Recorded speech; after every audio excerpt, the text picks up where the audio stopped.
الحمد لله رب العالمين والصلاة والسلام على سيد المرسلين أما بعد فأعوذ بالله من الشيطان الرجيم بسم الله الرحمن الرحيم الصلاة والسلام عليك يا رسول الله وعلى آلك وأصحابك يا حبيب الله الصلاة والسلام عليك يا نبي الله وعلى آلك وأصحابك يا نور الله. نسائی شریف کی حدیث مبارک ہے، سرکار مدینہ راحت قلب و سینہ صلی اللہ تعالی علیہ وآلہ وسلم کا فرمان عالی شان ہے، جس نے مجھ پر ایک مرتبہ درود پڑھا، اللہ عز و جل اس پر 10 درود نازل فرمائے گا اور اس کے 10 گناہ معاف فرما دے گا اور اس کے 10 درجات بلند کر دے گا. صلو علی الحبیب صلی اللہ تعالی علی محمد.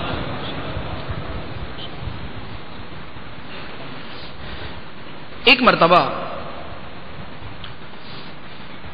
امام اعظم ابو حنیفہ رضی اللہ تعالی عنہ کے مشہور شاگرد امام محمد رحمۃ اللہ تعالی علیہ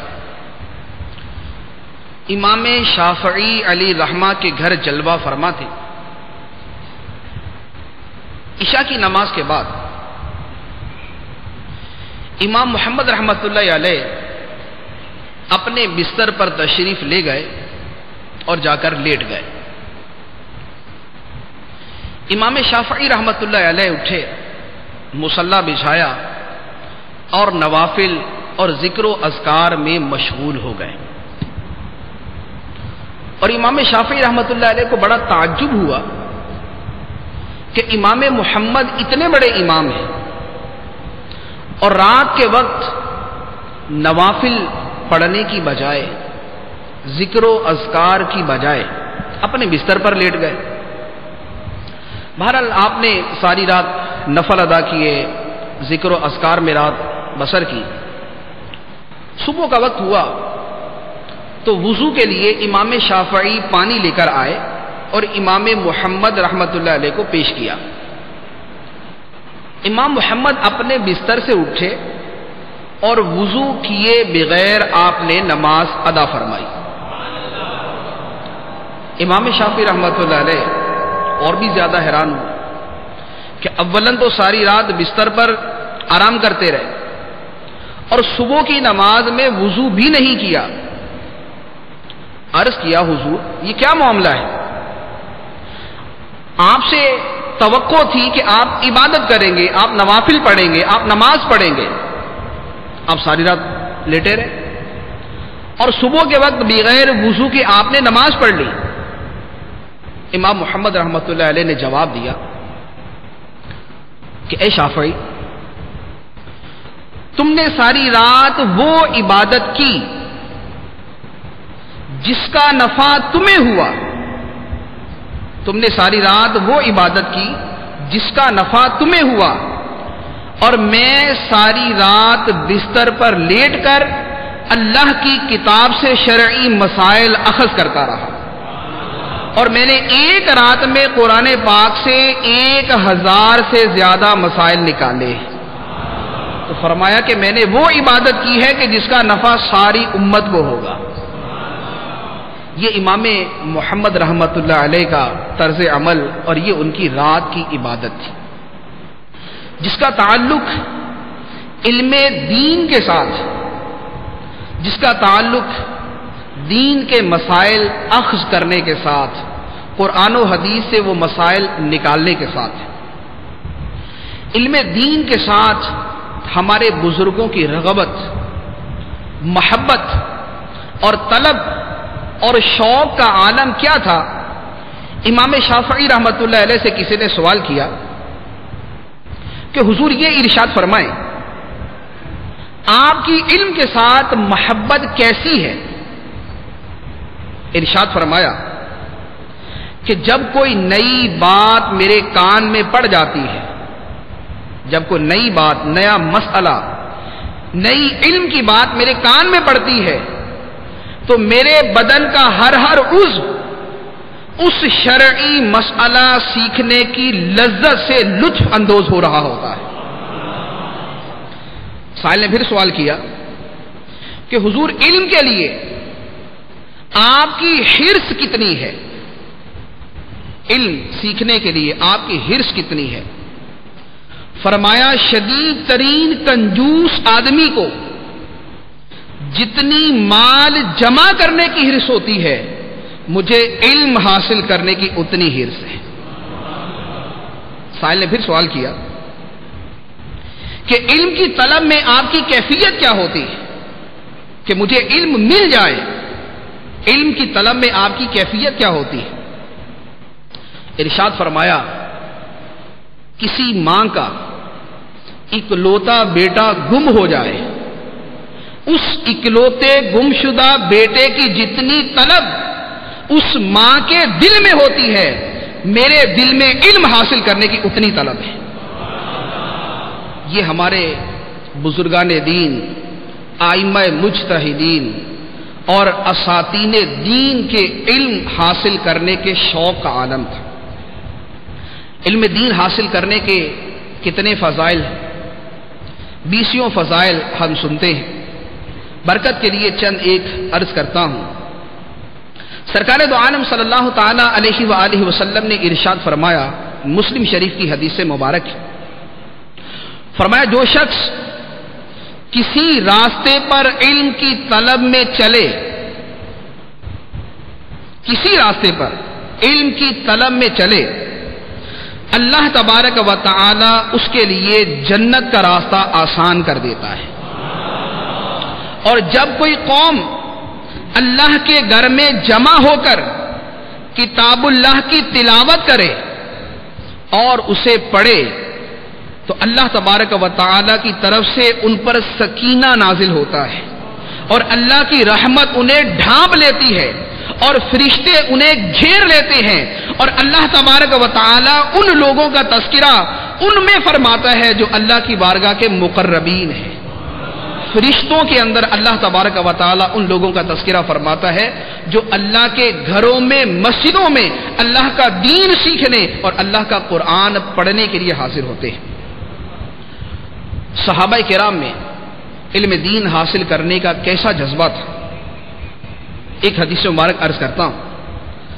سیدنا ابو ایوب انصاری رضی اللہ تعالی عنہ مدینہ منورہ سے مصر پہنچے، صرف ایک حدیث مبارک سننے کے لیے۔ مدینہ منورہ سے مصر پہنچے صرف ایک حدیث مبارک سننے کے لیے۔ جب وہاں پہنچے تو حضرت عقبہ بن عامر رضی اللہ تعالی عنہ جن سے حدیث سننی تھی، انہوں نے استقبال کیا کہ اتنے بڑے صحابی حضرت ابو ایوب انصاری تشریف لائے۔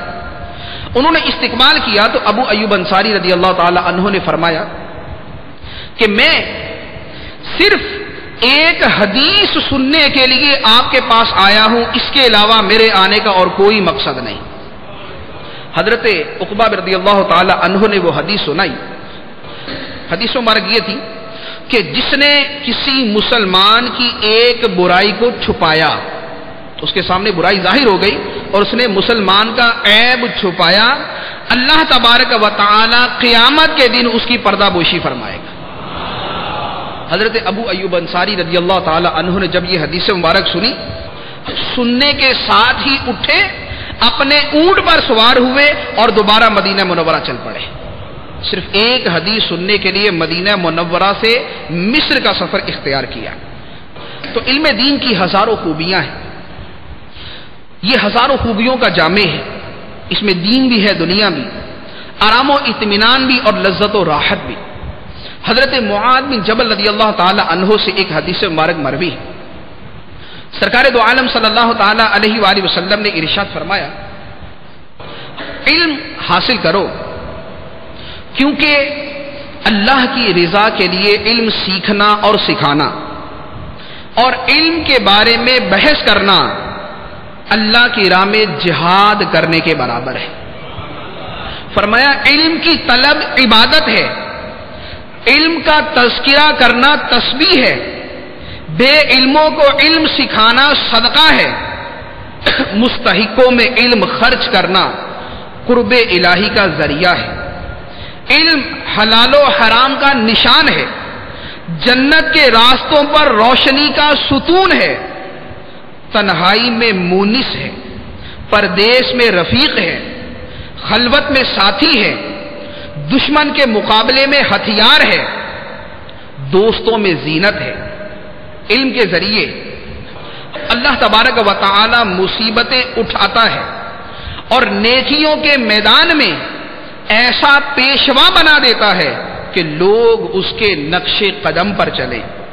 فرمایا علم والوں کی سیرت کو نمونہ بنا دیا جاتا ہے، علم ان کے قول پر عمل کیا جاتا ہے، فرشتے علماء کی خدمت میں رغبت رکھتے ہیں، فرشتے اپنے پروں سے انہیں چھوتے ہیں، اور علماء کی مغفرت کے لیے ہر چیز حتیٰ کہ پانی کی مچھلیاں، زمین کے کیڑے مکوڑے، خشکی کے درندے اور چرند، یہ سب مل کر دعا کرتے ہیں۔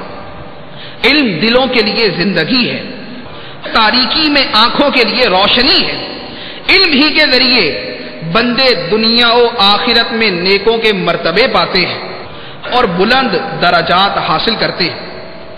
فرمایا کہ علم میں غور و فکر کرنا روزے رکھنے کے برابر ہے، اور علم میں مشغولیت شب بیداری کرنے کے برابر ہے۔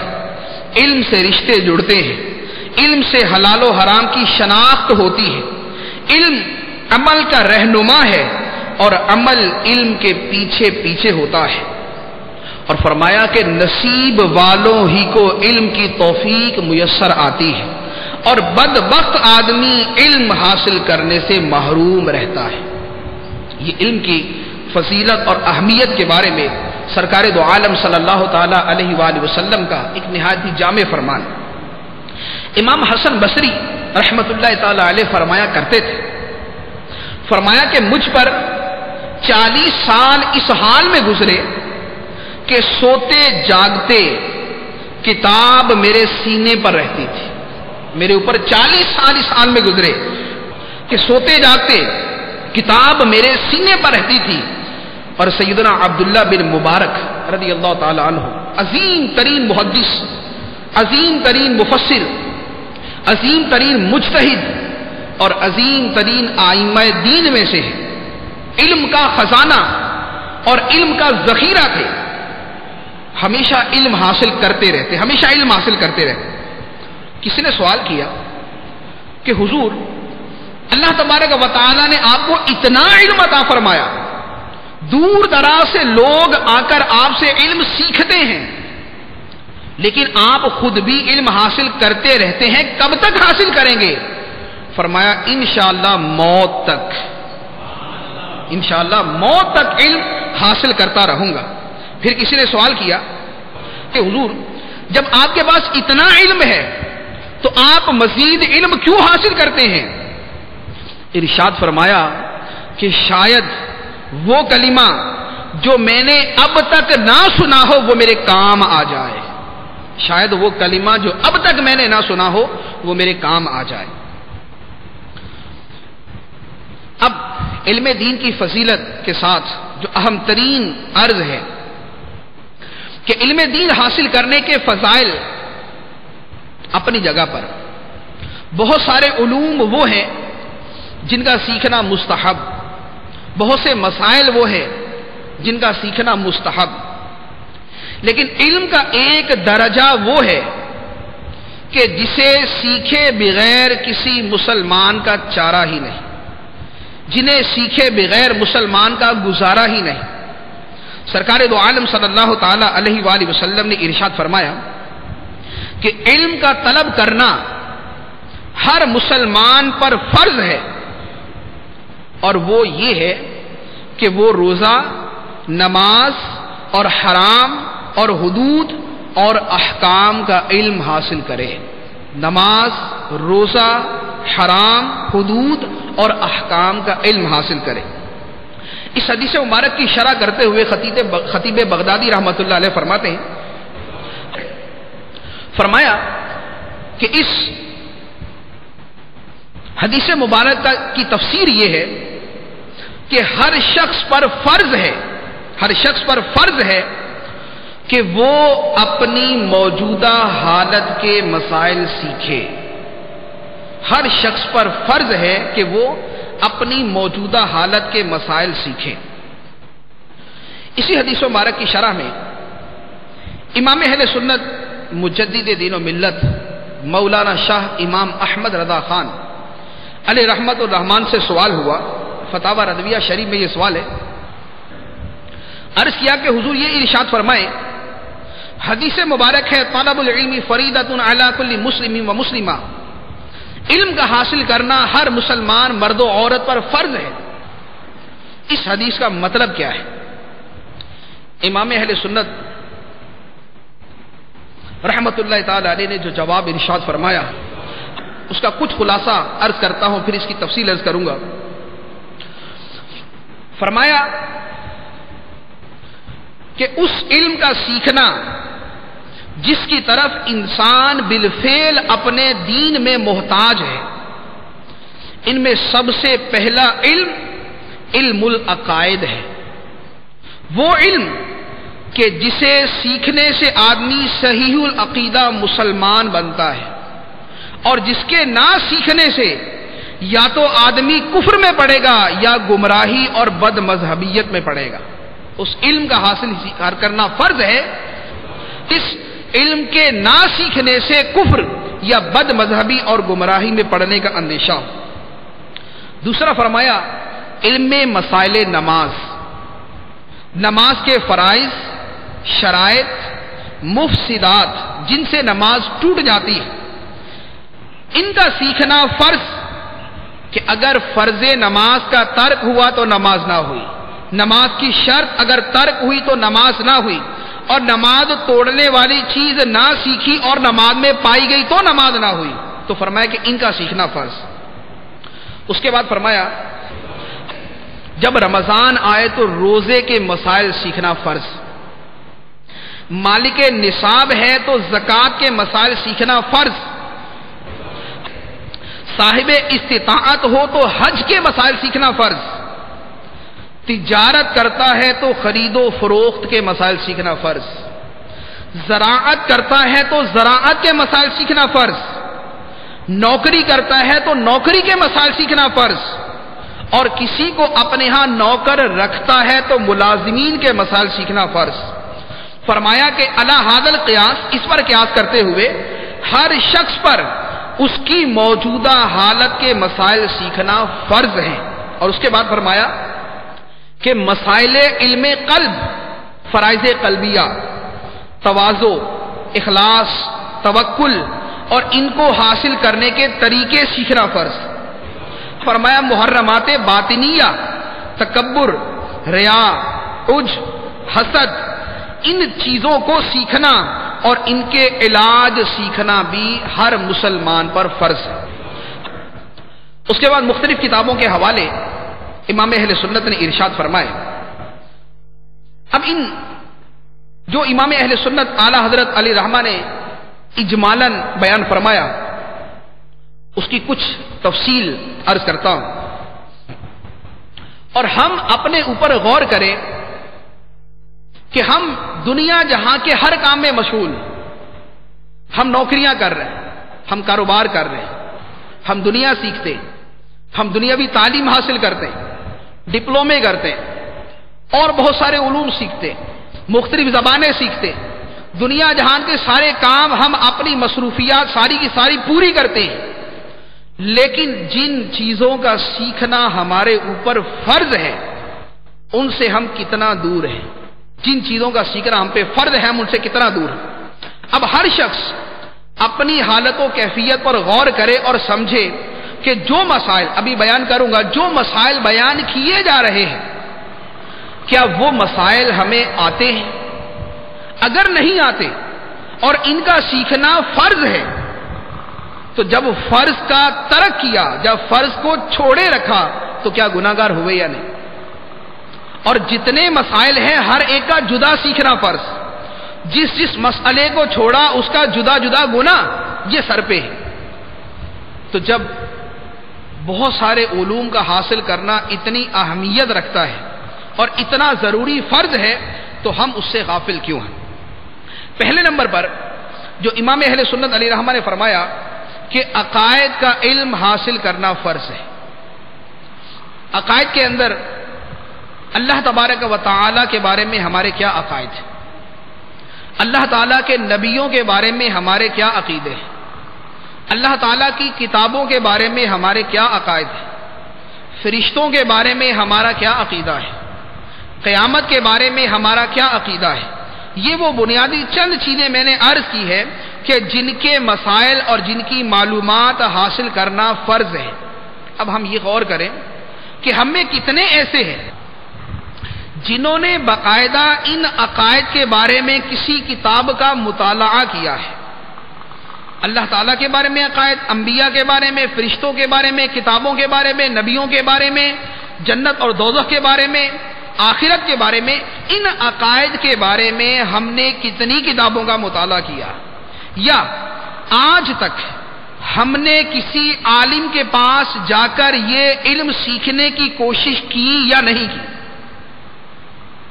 جب ان کا سیکھنا فرض، اور اگر ہم نے نہ کوئی کتاب پڑھی اور نہ کسی سے جا کر یہ علوم سیکھے ہیں تو کیا ترک فرض ہوا یا نہیں؟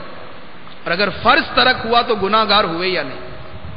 اور اسی جہالت کی وجہ سے کہ ہم یہ عقائد نہیں سیکھتے، اسی جہالت کی وجہ سے نتیجہ یہ ہے کہ آئے دن ہر تیسرے چوتھے آدمی کے منہ سے کفریات ابل رہے ہوتے ہیں۔ اللہ تبارک و تعالیٰ کے بارے میں ایک مشہور جملہ جو اکثر و بیشتر کی زبان پر ہے کہ اللہ تعالیٰ ہر جگہ موجود ہے۔ اللہ تعالیٰ علم اور قدرت کے اعتبار سے ہر جگہ ہے، کہ اس کا علم ہر جگہ، اس کی قدرت ہر جگہ کو محیط ہے، لیکن اللہ تعالیٰ کی ذات ہر جگہ موجود ہے، یہ عقیدہ کفر۔ اور ہم بچپن سے لے کر جوانی تک اور جوانی سے لے کر بڑھاپے تک یہ جملہ دہراتے آتے ہیں، یہ جملہ سیکھتے آتے ہیں، یہ جملہ اپنی اولاد کو بتاتے آتے ہیں۔ امیر اہل سنت نے اس کی بڑی پیاری تفصیل جو ہے وہ کفریہ کلمات کے بارے میں سوال جواب کے اندر ارشاد فرمائی ہے۔ تو اب یہ ایک عقیدہ میں نے عرض کیا کہ جس کا تعلق عقائد کے ساتھ ہے اور اس سے ہماری غفلت کیسی ہے۔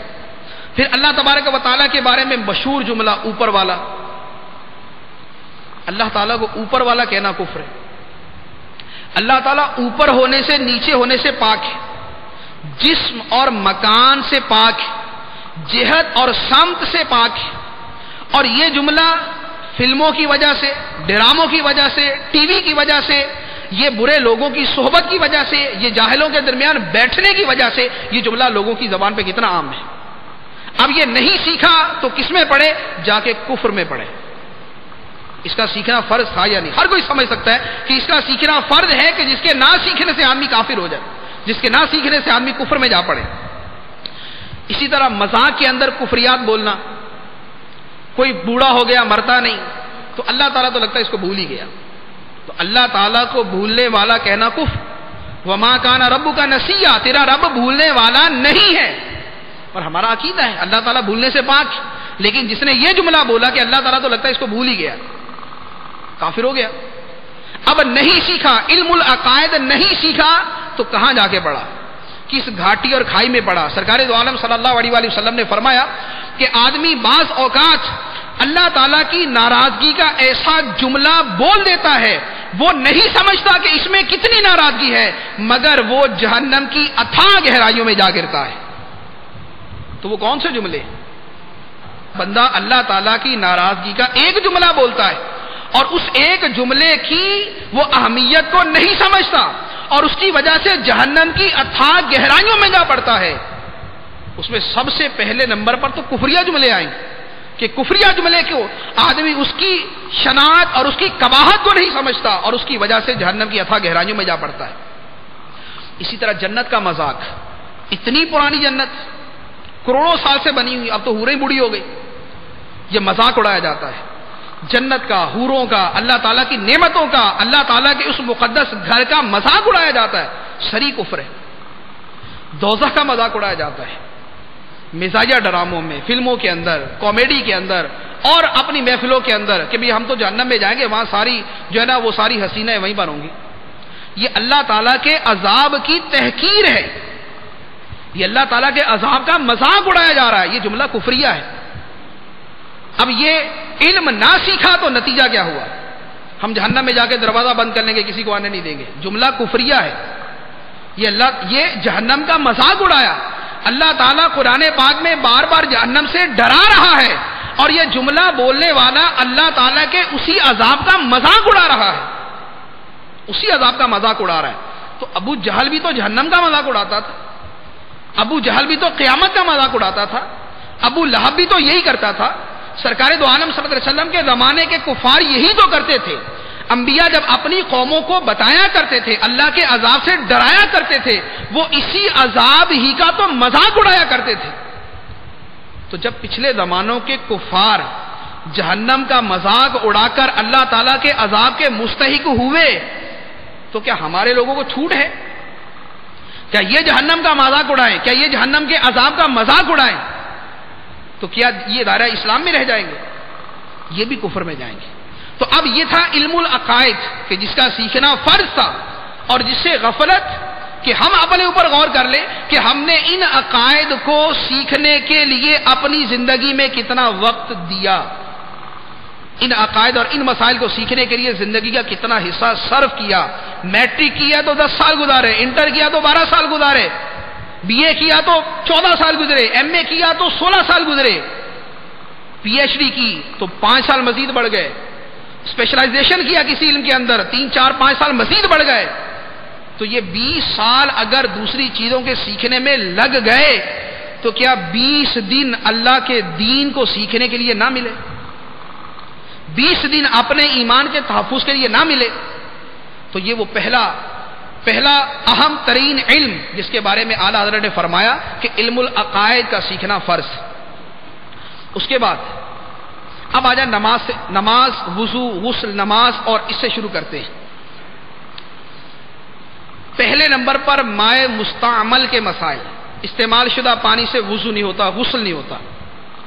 پانی کس طرح مستعمل ہو جاتا ہے؟ ہم اپنی طرف سے ماشاءاللہ با امامہ ہے، ہم نمازی ہیں، ہم اپنی طرف سے پرہیزگار ہیں، اور ہمیں مائع مستعمل کے مسائل نہیں پتا، اسی پانی سے ہم وضو کر کے نمازیں پڑھتے رہے، جب ہمارا وضو نہ ہوا تو ہماری نماز نہ ہو۔ اب 70 سال نمازیں پڑھتے رہے، 70 سال نمازیں پڑھی لیکن نماز نہ ہوئی، 70 سال تک نمازیں پڑھے لیکن نماز نہ ہوئی، غسل کے فرائض نہ سیکھے اور غسل نہ ہوا، اب ہم اپنی طرف سے جا کر اذان ہونے سے پہلے جا کے مسجد میں بیٹھے ہوئے، کیوں؟ فضیلت ہے۔ لیکن اگر ہمارے غسل کے فرائض درست نہ تھے تو ہمارا تو غسل ہی نہیں ہوا، اور بے غسل آدمی کا مسجد میں جانا حرام، اس کا مسجد میں ٹھہرنا حرام، مسجد میں وقت گزارنا حرام۔ اب وہ اپنی طرف سے یہ سمجھ کے بیٹھا ہوا کہ میں تو اذان سے پہلے مسجد میں آ کے بیٹھ گیا، مگر چونکہ اس نے غسل کے مسائل نہ سیکھے، اسے غسل کرنا نہ آیا، اس کا فرض ترک ہوا، جس کے نتیجے میں جتنی دیر مسجد میں بیٹھا رہا گناہگار ہوتا رہا۔ تو وقت دیا بھی، وقت نکالا بھی، مسجد میں بیٹھے بھی، پھر بھی گناہگار۔ اس کے بعد اگر وضو درست نہ ہوا، یہ کوہنیاں یہ جو ہے خشک رہ گئی، اس کا کوئی کنارہ خشک رہ گیا، یہ آنکھوں کے جو کنارے ہیں یہ خشک رہ گئے، یہ پیشانی کے اوپر کا حصہ یہ خشک رہ گیا، یہ ٹھوڑی کے نیچے کا حصہ یہ خشک رہ گیا، داڑھی جہاں تک دھونا فرض تھا وہاں تک نہ دھوئی، ایڑیوں کا کچھ حصہ خشک رہ گیا، ٹخنے خشک رہ گئے، وضو نہ ہوا، غسل کے اندر فرض ترک کر دیا، غسل نہ ہوا، تو بے وضو آدمی کا قرآن چھونا کیا ہے؟ بے غسل آدمی کا قرآن چھونا کیا ہے؟ حرام۔ تو اب یہ اپنی طرف سے وضو کر کے تہجد میں اٹھ کے بیٹھا ہوا، یہ 1 گھنٹہ قرآن پاک کی تلاوت کر رہا ہے، لیکن اگر اس کا وضو غسل درست نہیں ہے تو اس کا قرآن پاک کو چھونا حرام، اور اگر غسل نہیں ہے تو قرآن پاک کا پڑھنا حرام۔ تو اب جس کی وجہ سے یہ حرام کا مرتکب ہو رہا ہے، کیا وہ مسائل سیکھنا فرض نہیں تھے؟ کیا وہ وضو اور غسل کے مسائل سیکھنا فرض نہیں تھے؟ اب اس سے اگلا سٹیپ عرض کرتا ہوں. 2 لاکھ 2.5 لاکھ 3 لاکھ یا اس سے زیادہ خرچ کر کے حج کو گئے، حج پر گئے. بے غسل آدمی کا مسجد حرام شریف میں داخل ہونا حرام، کیونکہ مسجد میں داخل ہونا حرام ہے نا بے غسل آدمی کا، تو مسجد حرام بھی مسجد ہے، مسجد حرام شریف میں داخل ہونا بھی حرام. اور مکہ مکرمہ میں 1 گنا 1 لاکھ کے برابر. اب جو آدمی اپنی طرف سے بڑی عقیدت و محبت کے ساتھ گیا اور اس نے غسل کے فرائض نہ سیکھے اور غسل کا فرض ترک کر دیا، اب اس کا مسجد حرام میں جانا حرام ہوا.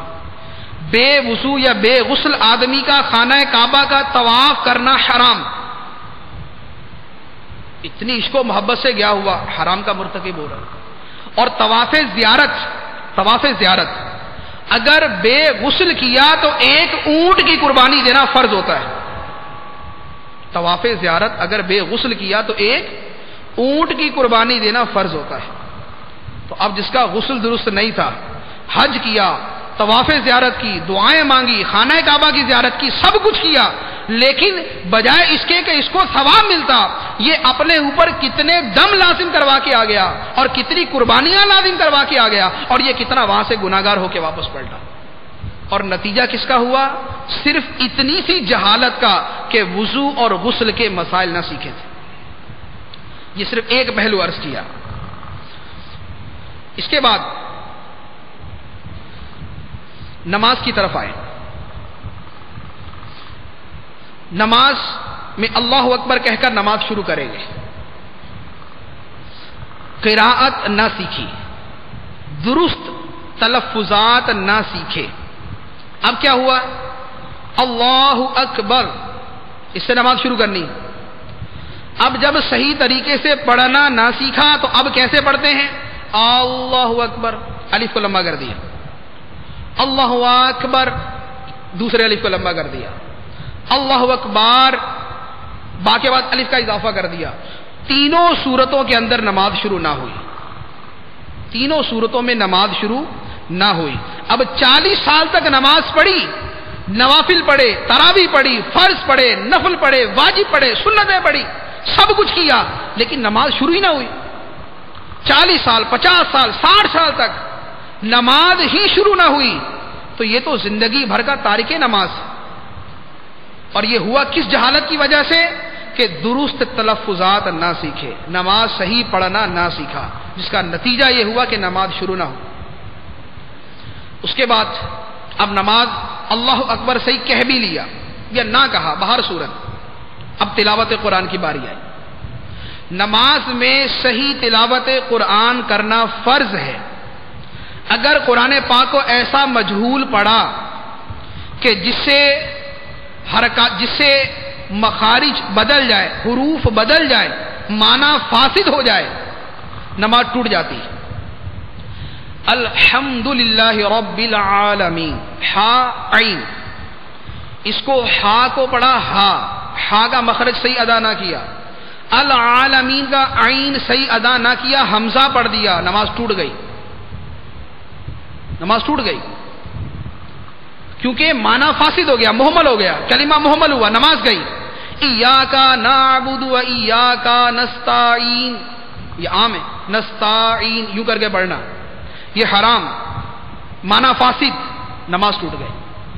اب ساری زندگی نماز ہے کتنی لمبی، یہ نماز کے الفاظ ہیں کتنے، 2 دن میں، 3 دن میں، 4 دن میں آدمی سیکھ لیتا ہے. نہ سیکھے ساری زندگی نمازیں برباد ہوتی رہی. اور جس امام کی قراءت خراب ہے اس کے پیچھے 1000 آدمیوں نے نماز پڑھی، ان کی بھی گئی، کیونکہ ان پہ فرض تھا کہ امام صحیح تلاش کرتے، ان پہ فرض تھا کہ امام صحیح رکھتے، جس کے پیچھے نماز ہو جاتی. تو اب قراءت نہ سیکھی، قرآن پاک نہ سیکھا، تو نتیجہ کیا ہوا؟ نماز نہ ہو. تو اب یہ نہیں ہے کہ قیامت کے نیچے عذر قبول کر لیا جائے گا کہ یا اللہ تعالیٰ ہمیں پتہ ہی نہیں تھا. اللہ تعالیٰ فرمائے گا یہی تو فرض تھا تمہارے اوپر. طالب العلم فریضۃ علی کل مسلم و مسلمہ، علم کا حاصل کرنا ہر مسلمان مرد و عورت پر فرض ہے، اس میں یہ بھی داخل تھا. اور یہ حدیث تو مسلمانوں کا بچہ بچہ جانتا ہے، یہ تو ہمارے اسکولوں کے اوپر لکھی ہوئی ہے، یہ تو ہمارے در و دیوار پہ لکھی ہوئی ہے، یہ تو ہمارے سب کو پتا ہے یہ حدیث تو سب کو پتا ہے، لیکن اس کی ڈیفینیشن کیا ہے، اس کی ڈیٹیل کیا ہے، اس کی تفصیلات کیا ہے، وہ بھی تو سیکھنی تھی۔ تو اب اگر تلاوت قرآن نہ سیکھی تو نتیجہ یہ ہوا۔ اب اس کے بعد سجدے میں گئے، سجدے کے اندر پیشانی کا زمین پر جمنا فرض، ناک کی سخت ہڈی کا لگنا واجب، ایک انگلی پاؤں کی ایک انگلی کا پیٹ زمین پر لگنا فرض، 3 کا لگنا واجب۔ اور میں آپ کو عرض کروں، آپ کسی مسجد میں جائیں، یہاں پر تو آپ کو ماشاءاللہ زیادہ صحیح نماز پڑھنے والے ملیں گے کہ یہاں تربیت ہوتی ہے، لیکن آپ اپنے اپنے محلے کی مسجدوں میں جائیں اور جا کر پیچھے کھڑے ہو کر اگر دیکھیں، دیکھیے گا نہیں، اگر دیکھیں تو آپ کو پتہ چل جائے گا کہ حالت کیا ہے۔ کسی کے پاؤں اٹھے ہوئے، کسی کے یوں مڑے ہوئے، کسی کی نوکیں لگی ہوئی، کسی کا ایک جو ہے وہ ایک پاؤں کی انگلی لگی ہوئی ہے، بقیہ نہیں لگی ہوئی، کوئی فرض کا تارک، کوئی واجب کا تارک، کسی کی نماز نہ ہوئی۔ اب یہ ایک گھنٹے کا سجدہ کر لے، جب سجدہ اس کا صحیح ادا ہی نہیں ہو رہا تو اس کی نماز ہی نہ ہو۔ تو اب یہ اتنی محنت و مشقت کے بعد بھی نماز نہ ہوئی، کیوں؟ اس لیے کہ سیکھا نہیں، علم حاصل نہیں کیا۔ جس کا سیکھنا فرض تھا وہ فرض علم حاصل نہ کیا۔ یہ نماز کے بارے میں عرض کیا۔ اس کے بعد اب زکوٰۃ کی طرف آئیں۔ زکوٰۃ کب فرض ہوتی ہے؟ کتنا مال ہو تو زکوٰۃ فرض ہوتی ہے، اور کس قسم کا مال ہو تو زکوٰۃ فرض ہوتی ہے؟ زکوٰۃ کیا صرف مردوں نے دینی ہے یا عورتوں نے بھی دینی ہوتی ہے؟ کیا صرف گھر میں رکھے زیورات پر ہے یا جو زیور پہنے ہوئے ہیں ان پر بھی زکوٰۃ؟ کیا صرف سونے چاندی پر زکوٰۃ ہے یا جو بینک بیلنس ہے اس پر بھی زکوٰۃ ہے؟ کیا جو نقدی موجود ہے اس پر زکوٰۃ ہے یا جو کسی کو قرض دیا ہوا ہے اس پر بھی زکوٰۃ ہے؟ کیا صرف سونے چاندی اور رقم پر زکوٰۃ ہے یا جو رقم کاروبار میں لگی ہے اس پر بھی زکوٰۃ ہے؟ جو سامان تجارت ہے اس پر بھی زکوٰۃ ہے؟ اور سامان تجارت پر زکوٰۃ ہے تو کون سے ریٹ کے اوپر؟ خریداری کے ریٹ پہ یا بیچنے کے ریٹ پہ؟ یہ کتنے مسائل ہیں زکوٰۃ کے بارے میں، اور ہماری حالت زکوٰۃ کے حوالے سے کیا ہوتی ہے؟ اکثر و بیشتر کو یہ معلوم نہیں ہوتا کہ زکوٰۃ کتنی رقم پر یا کتنے زیور پر فرض ہو جاتی ہے، اور جب نہیں پتا تو دیں گے بھی نہیں، یا دیں گے تو تھوڑی دیں گے، جب تھوڑی دیں گے تو گناہ گار ہوں گے، کیونکہ یہ سارے مسائل سیکھنا فرض ہے۔ تو اب زکوٰۃ دے بھی رہے ہیں، لیکن یا دینے کا ذہن ہے لیکن اس لیے نہیں دیتے کہ سمجھتے ہیں کہ میرے اوپر زکوٰۃ فرض ہی نہیں ہے، حالانکہ فرض، یا زکوٰۃ دی لیکن جتنی دینی تھی اس سے کم دی، اب اپنی طرف سے یہ سمجھ رہا ہے زکوٰۃ دے رہا ہوں۔ میں آپ کو ایک عرض کرتا ہوں، ایک مرتبہ کسی نے مسئلہ پوچھا، آپ کو حیرت ہوگی، ایک شخص سالانہ اس پر زکوٰۃ بنتی تھی تقریباً 80 لاکھ روپیہ۔ کتنی زکوٰۃ؟ 80 لاکھ روپیہ اس پر زکوٰۃ بنتی تھی۔ اس کے گھر کے کسی فرد نے مجھ سے مسئلہ پوچھا کہ بھئی ہمارے والد صاحب جو ہے وہ زکوٰۃ دیتے ہیں، اور زکوٰۃ دینے کا طریقہ یہ ہے، یہ بتا دیجئے کہ زکوٰۃ ادا ہوئی یا نہ ہوئی۔ 80 لاکھ روپیہ ہر سال۔ آپ یقین کیجئے وہ جو 80 لاکھ روپیہ برسوں سے دے رہے تھے، 12-15 سال سے تو 80 لاکھ دے رہے تھے، اس سے پہلے تھوڑا سا کم ہوگا اس سے، وہ پچھلے 20-25 سال سے ان کا 1 روپیہ زکوٰۃ کا ادا نہیں ہوا تھا۔ 15-20 سال میں 80 لاکھ روپیہ دینے کے باوجود 1 روپیہ زکوٰۃ کا ادا نہ ہوا تھا، اس لیے کہ زکوٰۃ جن کو دے رہے تھے وہ زکوٰۃ کے مستحق نہیں تھے، صرف یہ سمجھ کے دے رہے تھے ہمارے رشتہ دار غریب ہیں، اور غریب یوں سمجھ لیا کہ بہت زیادہ پیسے والے نہیں، حالانکہ جو زکوٰۃ کا غریب ہے وہ ذرا کچھ اور ہوتا ہے، اس کی ڈیفینیشن کوئی اور ہے، اس کا جو سٹیٹس ہے وہ کچھ اور ہے، اور یہ ان اپنے رشتہ داروں کو مستحق سمجھ کے دیتا رہا، حالانکہ وہ یقیناً مستحق نہیں تھے۔ تو جب اس نصاب کا اصلاً ہی پتہ نہیں ہے کہ جس پر کسی کو زکوٰۃ دے سکتے ہیں، تو اب برسوں کی زکوٰۃ گئی، تو اب کتنے ایسے ہوں گے کہ جو کسی کو بھی مستحق سمجھ کے دے دیتے ہوں گے؟ ایک ہے کہ مستحق سمجھ کے دیا اور اس کی حالت کا پتہ ہے کہ یہ مستحق ہے، بعد میں پتا چلا کہ مستحق نہیں تھا، وہ ایک جدا معاملہ ہے۔ لیکن جہاں پر واضح طور پر اس کے پاس ٹھیک ٹھاک مال و دولت، گھر اور سب کچھ موجود ہے، اب اپنے ذہن میں مستحق ہی کچھ اور سمجھا ہوا ہے۔ ایک ہے کہ مستحق شرعی ہی سمجھا اور پھر دیا اور پھر وہ نہ نکلا تو زکات ادا ہو گئی، اور ایک ہے کہ اپنے ذہن میں مستحق سمجھا کہ مستحق وہ ہوتا ہے جس کے پاس 10 لاکھ روپیہ نہ ہو، اب زکات دے دی تو اب تھوڑی زکات ادا ہوگی، تو وہ اسی طرح زکات دیتے رہے۔ تو اب یہ زکات کا فرض علم حاصل کرنے سے لا علمی کی وجہ سے نتیجہ یہ ہوا کہ برسوں کا یہ فرض اس کے ذمے پر لازم ہے۔ اس کے بعد قربانی کا مسئلہ، قربانی کس پر واجب ہے؟ عام طریقہ ہے کہ گھر میں ایک قربانی کر دی جاتی، یا گھر میں جو سب سے بڑا ہے اس کی طرف سے قربانی کر دی جائے گی، دادا کی طرف سے کریں گے، ابا کی طرف سے کریں گے۔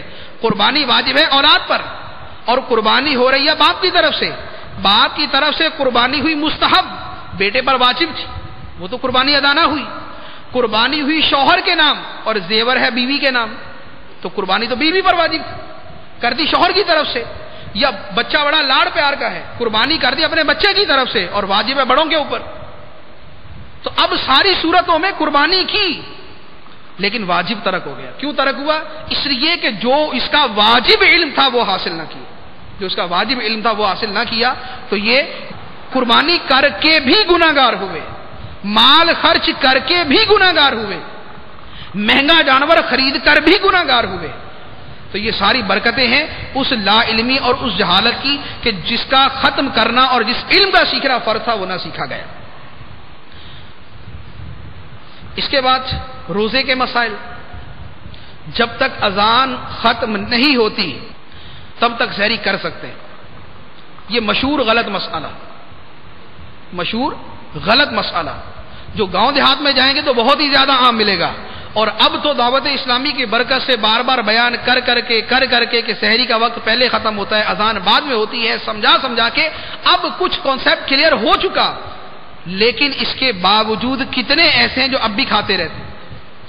تو جب اذان ہو رہی ہے، وقت ختم ہو چکا، اب یہ کھانا کھا رہا تو اس کا روزہ ہی نہ ہوا، فرض ترک ہو گیا۔ 1 منٹ 2 منٹ کا صبر نہ کرنے کی وجہ سے جو آدمی 14 گھنٹے کا روزہ رکھے گا تو وہ 14 گھنٹے 2 منٹ کا روزہ نہیں رکھ سکتا کیا؟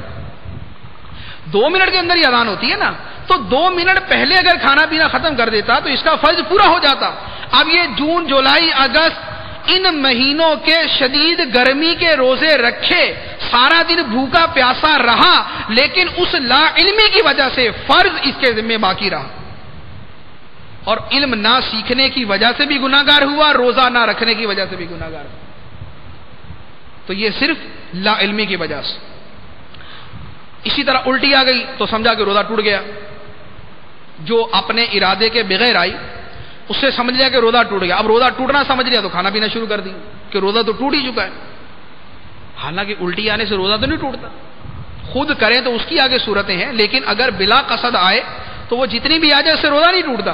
اب اس نے سمجھا کہ روزہ ٹوٹ گیا، روزہ توڑ دیا باقاعدہ، یعنی باقاعدہ کھا کر توڑ دیا، یہ گناہگار ہوا، روزہ توڑا اس نے۔ کیوں؟ لا علمی کی وجہ سے۔ خوشبو سونگنے سے ٹوٹ جاتا ہے یا نہیں؟ تو کئیوں کا یہ ہوتا ہے کہ پتہ نہیں ٹوٹ ہی جاتا ہے، خوشبو سونگی جناب روزہ ٹوٹا یا نہیں۔ اسی طرح جو ہے وہ غسل فرض ہو گیا، روزہ ٹوٹ گیا جناب میرا، روزہ نہیں ٹوٹتا اس سے۔ تو اب یہ ہمارے سامنے مسائل اس لیے آتے ہیں کہ ہم سے دارالاسلام میں پوچھتے ہیں کہ بھئی یہ ہو گیا، روزہ ٹوٹا یا نہیں؟ تو پتہ چلتا ہے کہ کتنی معلومات ہیں روزے کے بارے میں، کتنی معلومات ہے۔ تو اگر 30 دن رمضان کے روزہ رکھ سکتے ہیں تو 1 دن نکال کے روزے کے مسائل بھی سیکھ لیے جائیں۔ 1 دن نکال کے روزے کے مسائل کیوں نہیں سیکھ لیتے؟ روزے کی مشقت برداشت، مسائل سیکھنا تو آرام سے سیکھا جاتا ہے، مسائل سیکھنا تو مسئلہ ہی نہیں ہے۔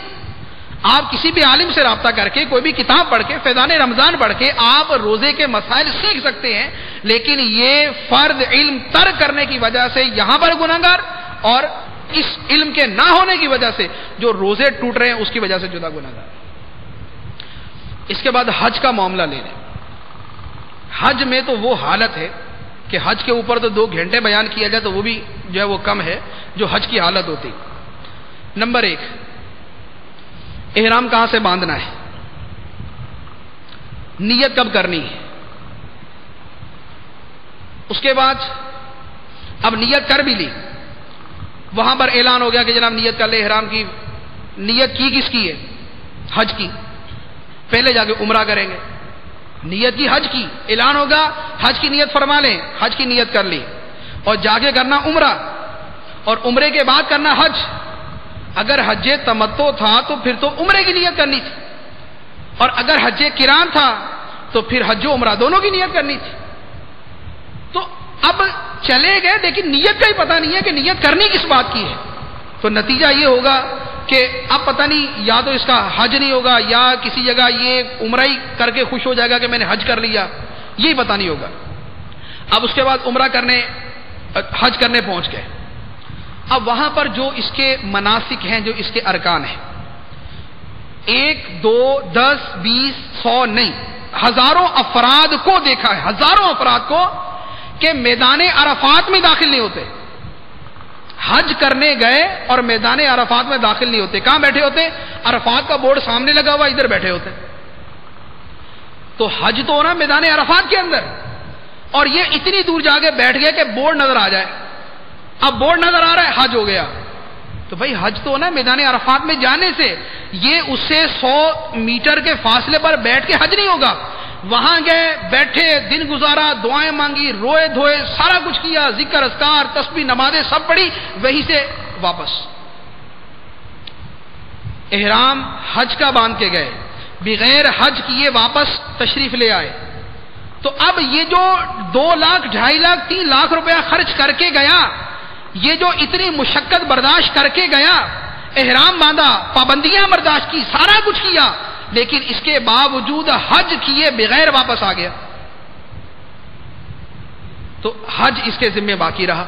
اور اب یہ حج اگلے دن تو ہو نہیں سکتا, اب یہ اگلے سال ہوگا. اگلے سال اس پہ حج کرنا دوبارہ فرض, کیونکہ حج کا احرام باندھا اور نہیں کیا تھا. اچھا, پھر بہت سارے وہ کہ جو میدان عرفات میں چلے گئے. کب گئے؟ 8 کو ہی پہنچ گئے, جیسے تقریباً سب چلے جاتے ہیں 7 یا 8 کو. ابھی حج کا وقت شروع نہ ہوا پہلے ہی واپس نکل آئے. حج کا وقت نہیں شروع ہوا, حج کا وقت شروع ہونے سے پہلے واپس آ رہے ہوتے ہیں. یہ چشمدید واقعہ درج کر رہا ہوں, جو اپنی آنکھوں سے دیکھیں کہ ابھی حج کا وقت شروع ہوا نہیں ہے اور یہ میدان عرفات سے باہر نکل آئے, حج نہیں ہوا. اچھا, پھر حج کے وقت میں پہنچ بھی گئے تو وہاں پر واجب ہے کہ غروب آفتاب وہیں پر ہو. میں آپ سے کہتا ہوں آپ جا کر دیکھیں, آدھے سے زیادہ میدان جو ہے وہ اس سے پہلے فارغ ہو جاتا ہے. ابھی غروب آفتاب نہیں ہوا اور یہ حاجی صاحب باہر, یہ ترک واجب, اور بلا وجہ کوئی مقصد نہیں, کوئی فائدہ نہیں ہے. ایسی بات کیوں؟ اس لیے کہ علم نہیں ہے, اس لیے کہ سیکھا نہیں ہے. 2 لاکھ 2.5 لاکھ روپیہ تو خرچ کر لیا, مگر 50 روپے کی رفیق الحرمین خرید کر کسی سے سمجھی نہیں, حج کے مسائل نہیں سیکھے. عمرہ کرنے گیا, اس میں بھی ایسی غلطیاں ہوتی. اب اس کے بعد مزدلفہ میں آئے, مزدلفہ میں آئے, ابھی مزدلفہ وہ دور ہے, یہیں بیٹھ گئے, یہیں بیٹھ گئے. اب سنت ہے وہاں پر, یہ ادھر بیٹھے ہوئے, اور واجب ہے وہاں پر طلوع صبح صادق سے لے کر طلوع آفتاب تک کے وقت میں وہاں ایک لمحہ گزارنا. ٹھیک, یہ ادھر ہی بیٹھ کے ساری رات یہیں پیچھے گزار کر اب نکل گئے. سامنے بیٹھے ہوئے واجب چھوڑ دیا, دم لازم, قربانی کرنا لازم. اچھا, یا میدان مزدلفہ میں چلے گئے, ابھی صبح صادق ہوئی نہیں, آگے نکل گئے رمی کرنے, کینکریاں مارنے, واجب ترک کر دیا, یہ آگے نکل گئے. اچھا, اب آگے رمی کرنے گے, کینکریاں مارنے گے, ابھی کینکریاں مارنے کا وقت شروع نہیں ہوا, یہ کینکریاں مار کے فارغ ہے. ابھی وقت ہی شروع ہی ہوا, یہ کینکریاں مار کے فارغ ہیں, یہ واجب ترک ہوا, دم لازم, گناہگار جدا ہو. اس کے بعد طواف زیارت. احرام کب کھولنا ہے؟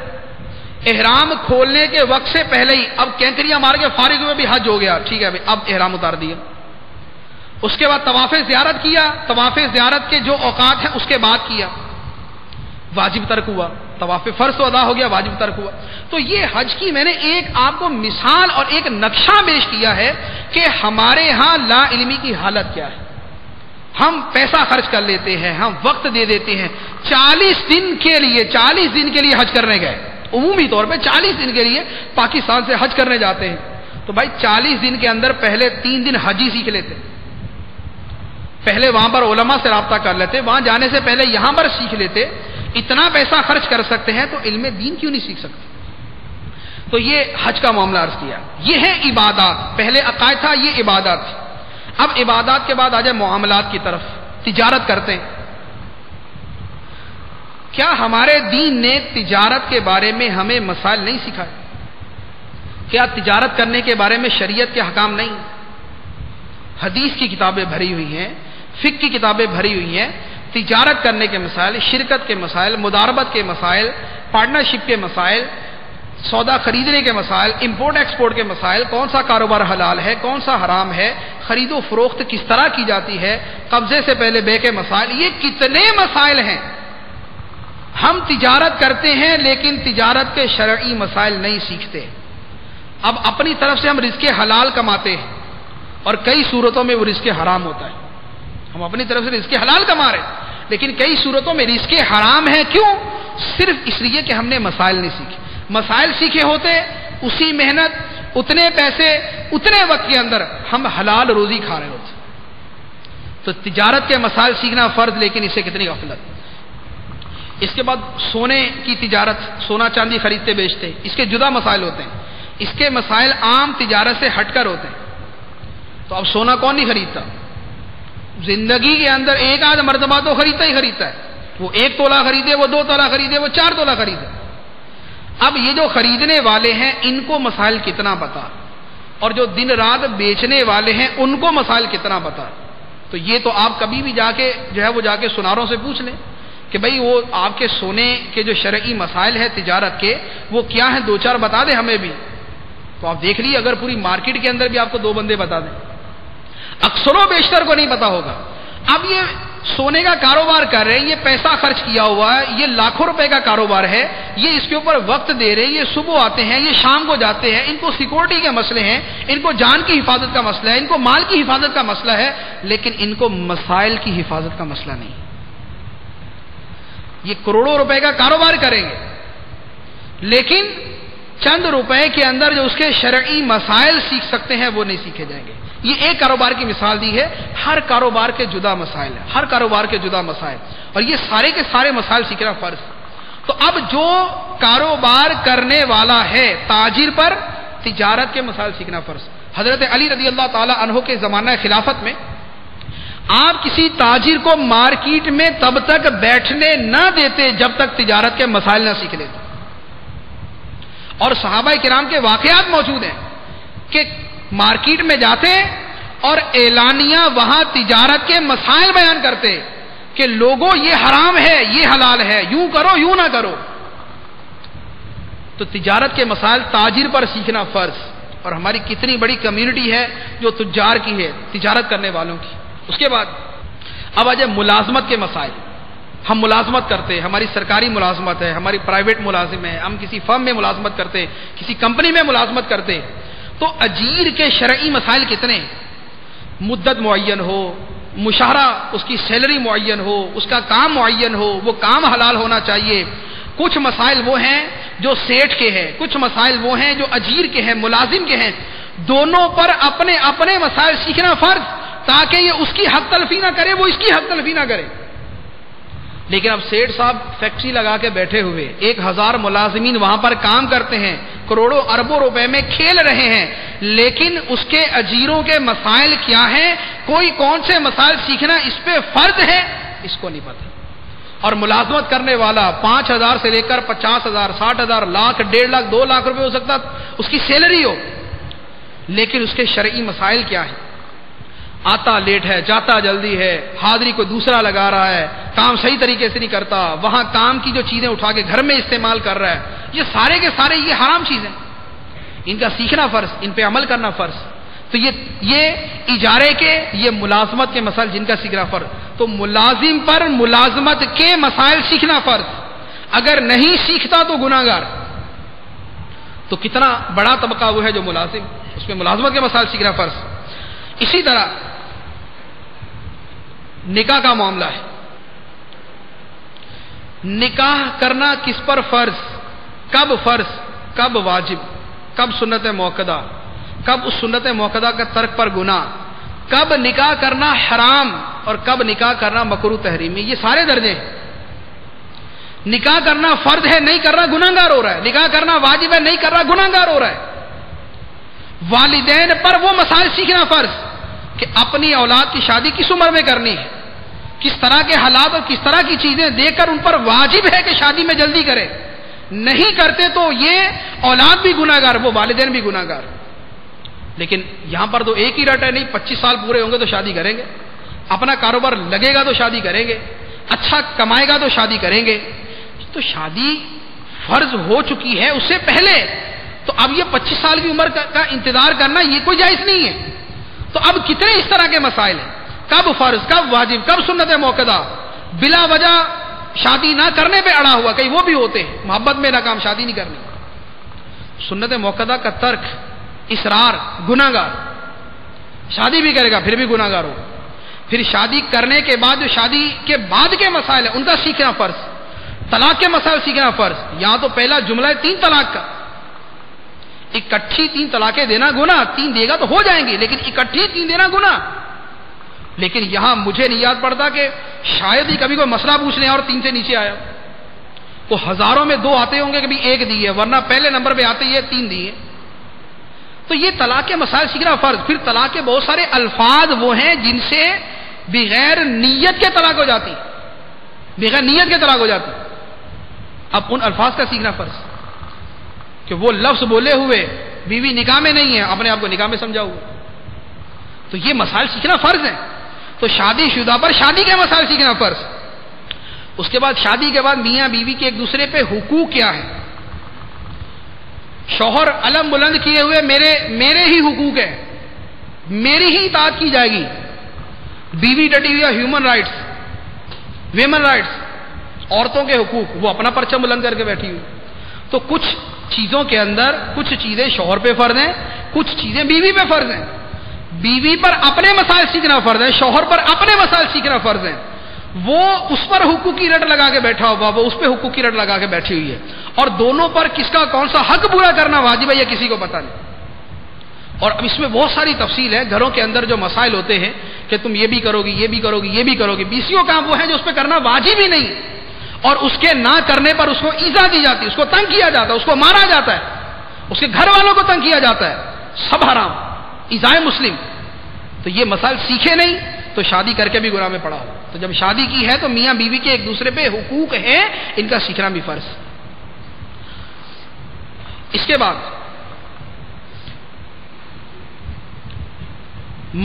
ہم مسجدیں بناتے ہیں، مدرسے بناتے ہیں، یتیم خانے بناتے ہیں، مسجدوں کے لیے چندہ جمع کرتے ہیں. مسجد کا متولی ہے، صدر ہے، سیکرٹری ہے، وزیر مالیات ہے مسجد کا، مدرسہ چلا رہا ہے، بڑا نیک کام کر رہا ہے، یتیم خانہ چلا رہا ہے، بہت اچھا کام کر رہا ہے، اور بہت سے ویلفیئر کے کام، غریبوں کی خدمت، ٹرسٹ بنائے ہوئے، سب کچھ ہو رہا ہے. ہر ایک کے جدا جدا شرعی مسائل ہیں. مسجد کے وقت کے مسائل اور ہیں، مدرسے کے وقت کے مسائل اور ہیں، ویلفیئر کے وقت کے مسائل اور ہیں، ٹرسٹ کے وقت کے مسائل اور ہیں، چندہ جمع کرنے کے مسائل اور ہیں، چندے کو اکٹھا کرنے کے مسائل اور ہیں، زکوٰۃ، فطرہ اور عام چندے کو مکس کرنے کے مسائل اور ہیں، اس چندے کو خرچ کرنے کے مسائل اور ہیں، چندہ بچ جائے تو اس کے مسائل اور ہیں، چندہ بڑھ جائے تو اس کے مسائل اور ہیں. اب یہ اپنی طرف سے سمجھنا کہ مسجد کا متولی ہوں، مدرسہ چلا رہا ہوں، ویلفیئر چلا رہا ہوں، یتیم خانہ چلا رہا ہوں، اتنا روپیہ خرچ کر رہا ہوں، لاکھوں آتا ہے، لاکھوں جاتا ہے. لیکن بعد میں پتا چلتا ہے کہ جناب عالی پر 70 لاکھ روپے کا تاوان فرض ہو چکا ہے. 70 لاکھ روپے کا تاوان فرض ہو چکا کیونکہ چندے کے شرعی مسائل نہیں سیکھے. مسجد کا متولی ہے لیکن متولی کے شرعی مسائل نہیں سیکھے. مسجد کا صدر بنا ہوا ہے لیکن مسجد کے صدر بننے کے مسائل نہ سیکھے. مدرسہ چلا رہا ہے لیکن مدرسے کے مسائل نہ سیکھے. یتیم خانہ چلا رہا ہے لیکن یتیم خانے کے مسائل نہ سیکھے. چندہ بڑے زور شور سے جمع کر رہا ہے لیکن چندے کے مسائل نہ سیکھے.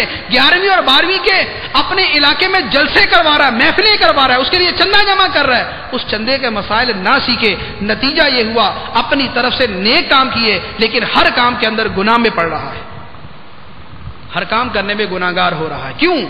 اس لیے کہ شرعی مسائل نہیں سیکھے. طلب العلم فریضۃ علی کل مسلم و مسلمہ، علم دین کا حاصل کرنا ہر مسلمان مرد و عورت پر فرض ہے.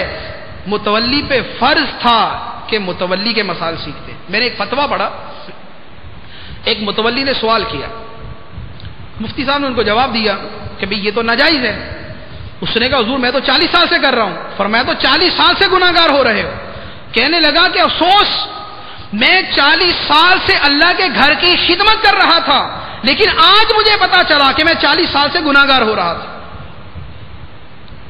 تو جو مسجد کی خدمت کرنے والا وہ مسجد کو کتنا وقت دیتا ہے، وہ فجر کی اذان میں پہنچا ہوا، وہ اشراق چاشت پڑھ کے جا رہا ہے، وہ گھر گھر جا کے چندہ جمع کر رہا ہے، وہ ایک ایک پائی کا دیانت داری کے ساتھ حساب کر رہا ہے، وہ ہر چیز کو اپنی جگہ پراپر کر رہا ہے، لیکن شرعی مسائل نہ سیکھنے کی وجہ سے وہ اس کی اپنی اس ساری زندگی کے اندر گناہگار ہو رہا ہے. تو بتائیے کہ متولی کے اوپر مسائل سیکھنا کتنا ضروری ہوگا. تو ہم میں کتنے ایسے ہیں جو مسجد کے متعلق ہیں، جو مدرسے کے متعلق ہیں، جو چندہ جمع کرنے کے متعلق ہیں، جو اور زکوٰۃ اور فطرہ جمع کرنے کے متعلق ہیں، تو ان پر ان چیزوں کے مسائل سیکھنا فرض، اور ان سے غفلت گناہ ناجائز اور حرام. اس کے بعد رشوت کے مسائل. رشوت ہم سمجھتے ہیں کہ فلاں محکمے کو جو دی جاتی ہے وہ رشوت ہے، وہی رشوت ہے جو فلاں محکمے کو دی جاتی ہے. رشوت وہ نہیں ہے، وہ بھی ہے لیکن صرف وہ نہیں ہے. رشوت وہ ہے اپنا کام نکلوانے کے لیے یا دوسرے کے شر سے بچنے کے لیے جو دیا جائے، اپنا کام نکلوانے کے لیے اور یا دوسرے کے شر سے بچنے کے لیے جو دیا جائے. مثال کے طور پہ ہمیں پتا ہے کہ فلاں بندہ ہمیں تنگ کر رہا ہے، اگر اس کو کچھ پیسے دے دیں گے نا تو تنگ نہیں کرے گا، یہ رشوت. اب آپ مجھے بتائیں ہمارے گھروں کے اندر یہ جو سسرالی رشتوں میں ہوتا ہے یہ کیا ہے؟ لڑکی والے لڑکے والوں کو جو تحفے تحائف دیتے ہیں اس لیے کہ نہ دیے تو تانا سننے کو ملے گا، ہماری بیٹی کو تنگ کریں گے، اس کو تانے دیں گے. اگر اس طور پر دیا گیا ہے تو یہ دینا رشوت ہے، یہ حرام ہے. اور اب اس طرح اس کی تھوڑی سی تفصیل ہر آدمی اپنی اپنی برادری کے اندر غور کرے. فلاں برادری میں یہ ہے، فلاں میں یہ ہے، فلاں میں یہ ہے، بچا کوئی نہیں. یہ تو ہوگا کہ کسی میں کچھ دیا جاتا ہوگا، کسی میں کچھ دیا جاتا ہوگا، بچا ہوا کوئی نہیں ہوگا. ہر برادری کے اندر یہ اس لیے دیا جا رہا ہے، نہیں وہ نہیں دیا نا تو ہماری بچی کو تنگ کریں گے، ہماری بچی کو یہ کہیں گے. ابھی چند دن پہلے کا واقعہ ہے، اخبارات کے اندر بھی آیا تھا کہ بیوی سے کار مانگتا رہا، کار نہ دینے پہ اس کو قتل کر دیا. تو اس طرح کی ڈیمانڈ، اس طرح کے مطالبے، شوہر کے بیوی سے یہ مطالبے، اپنے میکے سے یہ لے کے آؤ، اپنے میکے سے یہ لے کے آؤ. جانے کے اوپر جو ہے اگر بہت اچھا نہیں کھلایا، یہ نہیں ہوگا کہ اچھا نہیں کھلائیں گے، اچھا تو کھلاتے ہی ہیں. مہمان ہوتا ہے، داماد ہے، بہنوئی ہے، رشتہ دار ہے، اچھا کھلاتے ہیں. بہت اچھا نہ کھلایا، اب گھر میں آتے میں گیا، یہ نہیں کھلایا مجھے، بس ایک ڈش، آئندہ 2 نہیں چاہیے ورنہ میں نہیں جاؤں گا یا تمہیں نہیں جانے دوں گا. اب اس کہنے کے بعد جو گھر والے اہتمام کر رہے ہیں وہ کیوں کر رہے ہیں؟ اس کے شر سے بچنے کے لیے. تو جو اس کے شر سے بچنے کے لیے اس کو ہڈی دے رہے ہیں، جو اس کو روٹی دے رہے ہیں، جو اس کو بوٹی دے رہے ہیں، یہ ساری کی ساری چیزیں رشوت ہیں اور یہ حرام ہے. تو رشوت صرف وہ نہ تھی جو صرف جو ہے وہ چند لوگوں کو دی جاتی ہے، رشوت کے اندر یہ چیزیں بھی شامل ہیں کہ جو دوسرے کے ڈر سے اس کو دیا جاتا ہے. استاد کو اس لیے دیا کہ نہیں دیں گے تو فیل کر دے گا، اسکولوں میں، کالجوں میں، کسی بھی جگہ، یا کسی جو ہے وہ کسی کو جا کے اس لیے دی. اچھا پھر اس کے اندر اور تفصیل، رشوت کے مسائل کے اندر ایک آدمی افسر نہیں تھا تو اس کو کوئی تحفہ نہیں دیتا تھا، افسر بن گیا، پورا محلہ آ گیا، یہ بھی تحفہ دے رہا ہے، وہ بھی تحفہ دے رہا ہے، وہ بھی تحفہ دے رہا ہے. جو پہلے تحفہ نہ دیتا تھا اور اب دے رہا ہے یہ رشوت ہے. جب کسی آدمی کو تسلط حاصل ہو جائے، کسی آدمی کو ایسی قوت اور ایسا اقتدار مل جائے کہ وہ کچھ کر سکتا ہے، اب اس کو جو وہ دیا جائے جو پہلے نہ دیا جاتا تھا، یہ رشوت. یا پہلے تھوڑا دیتے تھے اب ذرا بڑھا کے دینا شروع کر دیا، پہلے تھوڑا سا ادنا دیتے تھے اب ذرا اعلیٰ قسم کا دینا شروع کر دیا، یہ بھی رشوت. تو اس میں تو ہم سارے مبتلا ہو سکتے ہیں. ہو سکتا ہے میں اپنے ادارے کا سربراہ ہوں، آپ اپنی جہاں پر آپ نوکری کرتے ہیں 4 بندے آپ کے نیچے ہیں، جہاں پر آپ کاروبار کرتے ہیں 4 بندے آپ کے نیچے ہیں، جہاں پر آپ ملازمت کرتے ہیں 10 آدمی آپ کے ماتحت. تو وہ جو آپ کو دے رہے ہیں، جو نہیں دیتے تھے اور اب دے رہے ہیں، ان کا دینا رشوت ہے، وہ حرام. تو یہ رشوت کے مسائل سیکھنا ہم پہ فرض. جس آدمی کو تسلط حاصل ہے اس پر رشوت کے مسائل سیکھنا فرض، اور ہم اس سے غافل. نہیں سیکھے تو گناہگار، اور وہ جو رشوت لیتے رہے اس کی وجہ سے دوسرے گناہگار. اس کے بعد اور ایک پوری سیریل ہے جو علم دین حاصل کرنا جو فرض ہے اور نہیں سیکھتے. اب اختصار کے ساتھ میں عرض کرتا ہوں. نمبر 1 تشبہ، مشابہت اختیار کرنا. مشابہت اختیار کرنا، مرد عورتوں کے ساتھ مشابہت اختیار کرے، عورت مردوں کے ساتھ مشابہت اختیار کرے، حرام.